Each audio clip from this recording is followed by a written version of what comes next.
Welcome to MRE Uncut, where we'll give you real and practical insights into the real estate scene in Melbourne. We'll discuss what's happening in the industry, all backed by MRE's history of over 30 years in the game. With that said, let's jump into this week's episode of MRE Uncut. So, Stephen Fitzsimon here again for an MRE podcast with Peter Hooymans and Jarrod O'Donnell. Today we're going to have a look at the rental crisis and how a tenant can secure a property in the toughest environment that I've seen in my lifetime, and some tips from our leasing guru Jarrod and some experienced parties. So let's get started. Hi everyone. Thanks, Steve. Yeah. I thought I might start with the barrage of texts and emails and little notes I'm getting at the moment. Messenger, Facebook, DMing on Insta, all sorts of things. Who's sending them? You're a bit popular, right? My parents and uncles and aunts of nieces and nephews that I don't actually know, but I went to school with the person, or the person went to school with someone else, and they're trying to, because, you know, we're all online, we've all got our mobiles online, and so they're trying to find a back door into how does my niece, child, whatever, get their application approved. And, you know, sometimes I've flicked a few through to you and said, this is such and such, can you help them out? And obviously all the checks and balances need to still be done, but that is the dial on that has really gone up quite a bit, which is probably a bit of the backdrop. So but is that an effective method, probably coming via me? I don't think we certainly don't want to promote that. It's not, but it's just a bit of a sign of the times that people are looking for a hack, if you like, or a way to, you know, get an advantage. So, I mean, you're the guru of leasing. Yeah, if you say so. Well, you are. Yeah, So, you know, if you're out there, we spoke about before how hard it is, how expensive it is, how 25 people on a hot day. How do you stand out from the pack, mate? There are challenges, right? It's a game that's against you. It's the reality of it. But there are a number of things that we can do to, as a renter, to at least just help yourself out a little bit more. And we could talk through. I know Steve's got a lot of ideas on this, but the first thing that comes to my mind is just understanding how to actually prepare your application, and to you as a renter, you want to make yourself the most appealing candidate for a property. If you've gone through and there are 2 other applications or 10 other applications, while telling the truth, while telling the truth, right? But you're going to be the most appealing if you make Steve's job easier when he's having a discussion with the landlord. So break that down. What's that look like? Well, it's fill out an application in full in its entirety. That's a really basic place to start, but it's a common error. You know, if there are multiple. Speed of the application, does that matter? Oh, I mean, as soon as possible, right? Like so they come through on the Saturday. They get the application form. Like, let's break it right down for someone that's just looking first, right? So then they go online to our website. Yep. Download a form, or they fill it in online. Oh, yeah, we do web forms now. Okay, yeah. Yep. So fill it in online. Yep, to apply. So push submit. It comes through when? It comes through straight away. Right. When would we look at it, though, realistically? Not Monday morning. Monday morning is where it's going to start. So as long as they do it on the weekend, there's no benefit. There's no priority or you know, advantage by doing it 1 minute after the open or 5 hours after the open. It's minuscule. The reality is, in today's market, when they press apply, then everybody that they've put as a reference is going to be pinged off with a request to provide a reference to that person. So if you do that on Sunday night at 11 p.m, then those people are going to get pinged at Sunday night at 11 p.m. If you do it at Saturday afternoon at 2 p.m, then your boss is going to get an email at Saturday afternoon at 2 p.m. asking for a reference.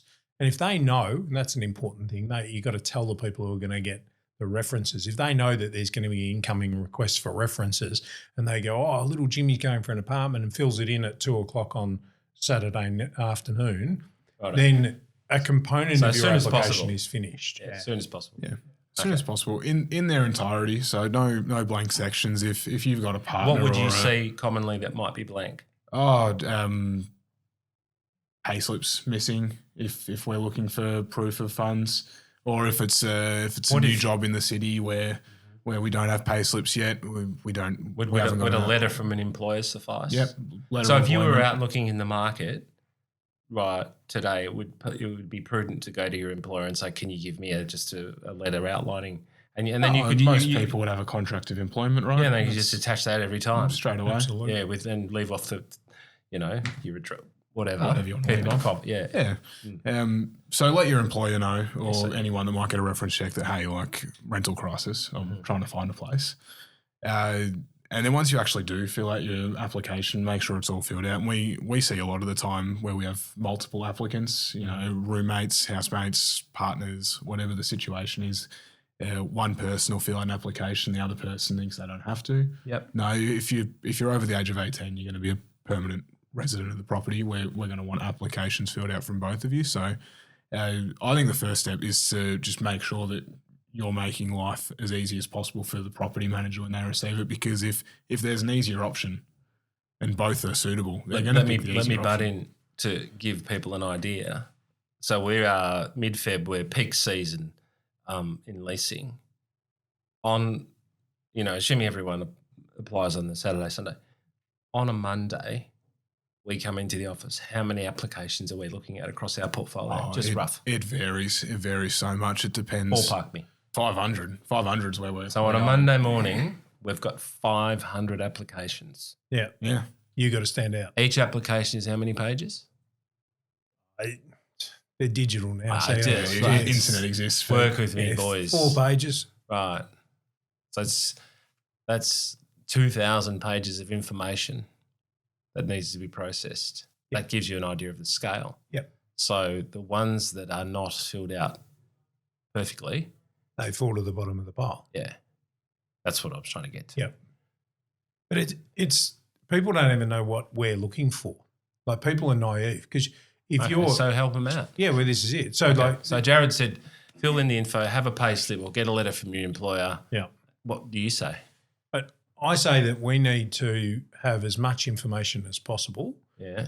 That you have a history, hopefully, of looking after a property. Right. So you might have come from another rental property. Yep. So would it be normal procedure for you to have a letter from the agent, or not a letter so much? We're going to call them, because they probably would do that, would they? Yeah, it's rare, but it's too much paperwork. Yeah, and you don't know if that's just a mate. So we want to know that they have a history of looking after a property, and we want to know that they have an income that's going to be able to pay for the property. And if we've got those two things, then we're 90% of the way there. Okay. The challenge that we've got is that there's so many people who don't have a clear way of demonstrating that. So I'll give you an example. If you own a property right now, then we've got that you are probably reliable for paying it because you're paying the mortgage on it.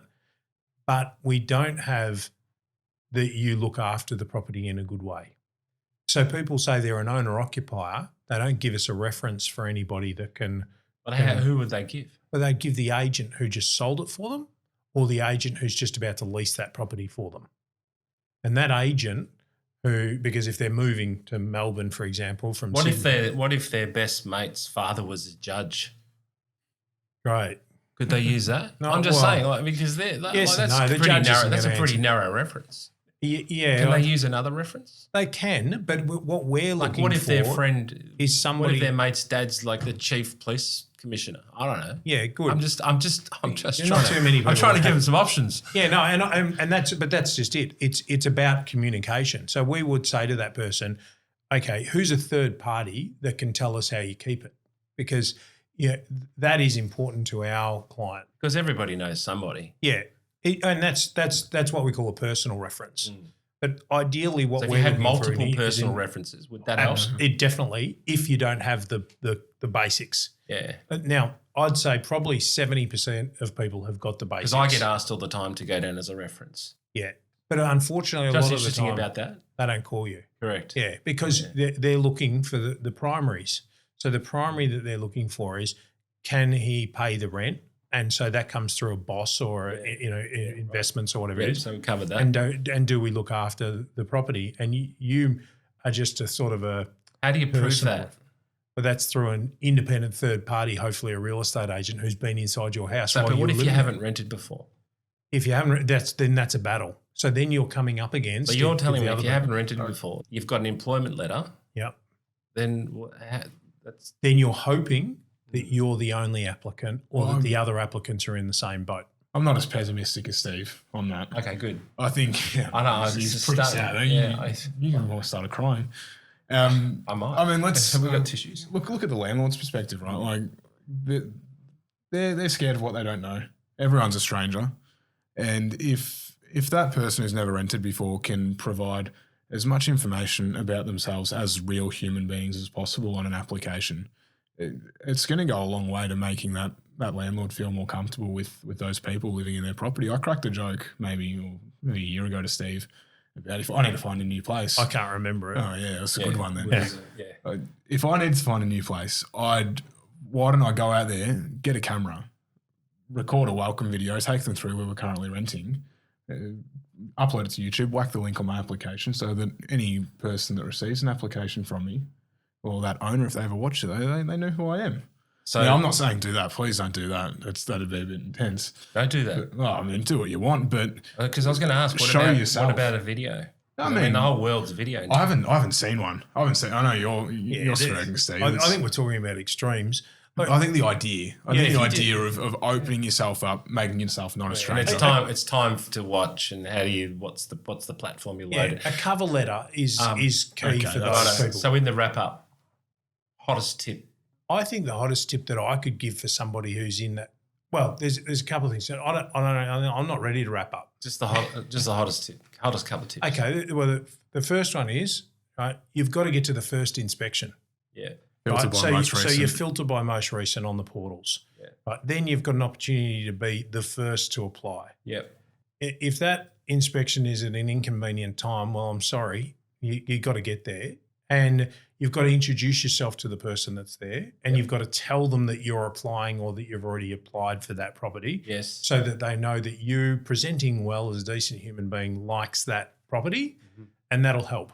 If you then put a cover letter on there, if any aspect of your application is not crystal clear, detailing why you think that you'll make a good tenant, it means that you care.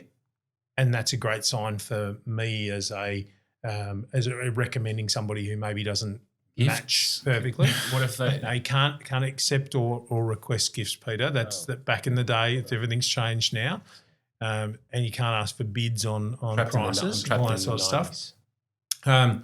So they're I was important. joking. You've got to make the application stand out. Tenants can still offer more. So turn up. That's a big one. Have an employment letter. Do a good covering letter. Yep. All of which you could have ready, photocopied, apply. Well, it's digital. Yeah. So you're just Yeah. attaching it. Yeah. And if you do those things, then you're setting yourself up with the best opportunity. There are two things that come to mind for me. And I think the first one might ruffle a few feathers, but I think it's really important that people are realistic with other rentals and the price of them and what's happening around them, and then also not get attached to any one property. Yeah, we see it every week, someone that's absolutely in love with an So they apartment get that a we've bit shown, devastated when they and miss. it crushes them. Yeah. Okay. And it might not necessarily. A lot of the time, it's not about that individual. It's just timing. It's just circumstance. It's just other applications. But that happens every day at auctions when someone misses out. You just cast a wide net. Understand what you're after, and be realistic with what you're after and the bracket that you can afford in your budget. Yeah. And don't get attached to any one place. Cast the net wide. You'll catch something. Okay. Lastly, pick up your phone. Pick up your phone is a great piece. If you've applied for something and your phone rings, pick it up. Yeah. But I guess we weren't as always on time, real time, now time, all the time as we are now. Like it is relentless. Agree. And I'm pretty bad at it. So But if you want something, I reckon that's a really good piece of advice. if you want something, On the Monday or the Tuesday, last bit. So the 500 apps come in on the Monday. When would we likely be calling that person in the first 72 or 48 hours? it could be even sooner. Like we'll pick up if we like their app, but it's missing a component. We could be calling them at 9:15 on Monday morning to say we need the visa details. So be on. Yeah, Have your phone on Monday, Tuesday. Because if we don't get if we get that, like put yourself in the place of the property manager. If you've got one application when you turn up on a Monday morning for that property that you had open at a strange hour on Friday afternoon because you couldn't get through on Saturday, right? Then you've got one application sitting on your desk when you come in. If you can call the tenant, get that last piece of information, you'll put that application forward to the owner. And if the owner is comfortable enough with it, you'll get the property.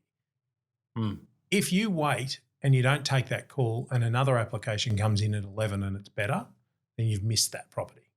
It's that crucial. So you've got to be on. Right.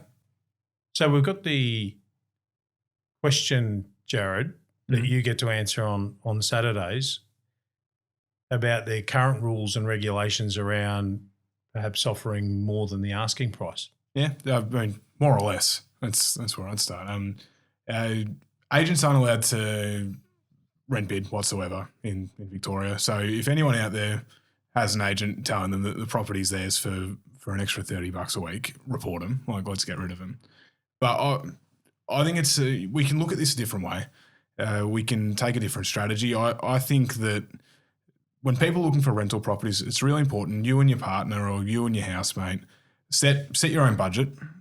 Work out what you're willing to spend. Is that $600 a week? Is that $650 a week? Whatever the amount might be.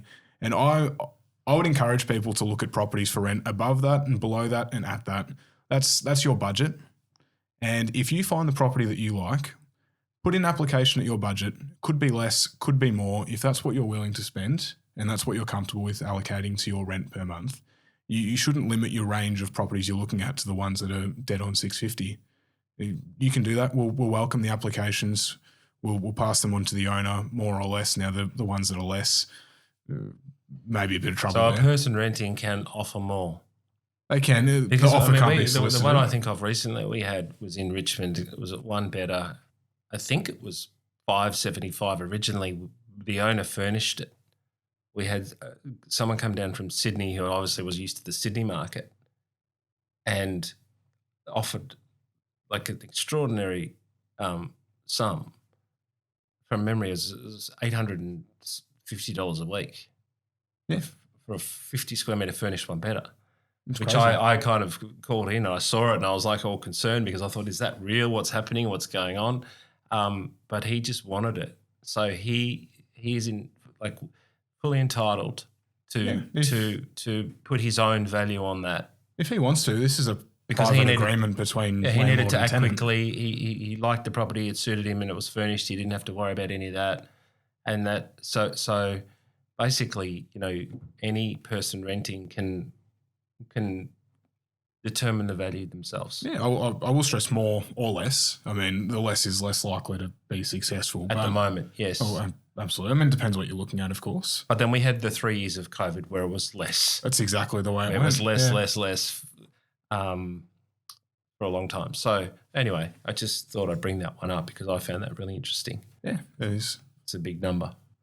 The other thing that we hear at the inspections are paying 6 months up front for rentals. But the feedback that we get from our investors is that the frustration around still having bills to pay during that 6 months, if we collect the 6 months rent from the tenant and pay that through to the owner, then they've got to find cash because they generally put that into their mortgage or wherever it disappears to. And then they've got to find cash for the next 6 months to pay the costs that are ongoing. That's just money management. This is it. But I would take the upfront though. But this is it. Some I'd rather investors have it are in like, exactly. Couldn't agree more. But you're saying that it doesn't relate. No. Because they ever? Sometimes, but it's a smaller amount. What if it was a year up front?